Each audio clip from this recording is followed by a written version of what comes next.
ఈరోజు కేంద్ర ప్రభుత్వం పెట్టిన ఈ యొక్క మిషన్ ఆపరేషన్ కగార్ చివరి దశకు రావడం జరిగింది. ఎందుకు మావోయిస్టులను వెతికి వెతికి మరి అడవులు జల్లెడబట్టి మరి చంపేసే కార్యక్రమాలు ఎందుకు చేస్తున్నారు? అదే తగ్గట్టుగానే మావోయిస్టులు పూర్తి స్థాయిలో ఈ ఉద్యమం వద్దిగా లొంగిపోదామని కొందరు లొంగిపోయారు, మరి కొందరు దారుణంగా చంపబడ్డారు.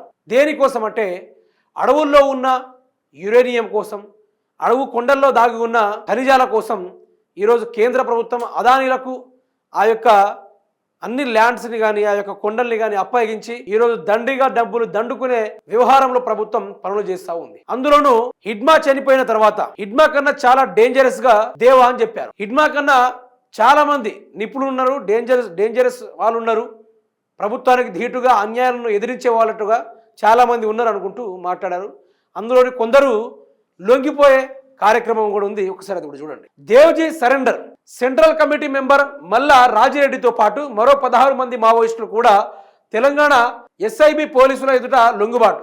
నేడో రేపో అధికారిక ప్రకటన. బడే చొక్కారావు కోసం పోలీసుల వేట. చివరి దశకు వచ్చిన మావోయిస్టు ఉద్యమం. ఇక మావోయిస్టును మొత్తం పూర్తి స్థాయిలో నిర్మూలించే విధంగా ఈ రోజు కేంద్ర ప్రభుత్వం ఆ యొక్క నిర్ణయం అయితే తీసుకోవడం జరిగింది. మరి దేనికోసం ఈ నిర్ణయం తీసుకుందంటే మీకు కూడా అర్థం కావాలి. ఈ రోజు రాష్ట్రాన్ని దోచుకోవడానికి రేవంత్ రెడ్డి సర్కార్ ఏ విధంగా ప్రయత్నం చేస్తా ఉందో, కేంద్ర సర్కార్ కూడా అడవుల్లో పూర్తి స్థాయిలో సర్వేలు నిర్వహించి పూర్తి స్థాయిలో మొత్తం టెస్టింగ్లు జరిగిన తర్వాత వాళ్ళు నిర్ధారణకు వచ్చింది ఏంటంటే అడవుల్లో చాలా విలువైన ఖనిజాలు, అడవుల కొండల్లో చాలా విలువైన యురేనియం ఉంది. వాటిని పూర్తి స్థాయిలో బయటికి తీసుకొచ్చి విదేశాలకు అమ్మితే కొన్ని వేల కోట్ల ట్రిలియన్ మిలియన్ డాలర్ వచ్చే అవకాశం ఉంది. ఈ విధంగా దీన్ని మనం మొత్తం తొలిచేస్తే తొలవాలంటే మనకి ఎవరు అడ్డున్నారు? ఓన్లీ మావోయిస్ట్ వాళ్ళు మాత్రమే, అన్నలు మాత్రమే మనకు అడ్డుగా ఉంటారు. కాబట్టి వాళ్ళని వెతికి వేటాడి మరి చంపేయండి అని ఆపరేషన్ కగారుని పెట్టారు. లొంగిపోమని చెప్పలేదు, డైరెక్ట్ ఎన్కౌంటర్లే మొదలు పెట్టారు.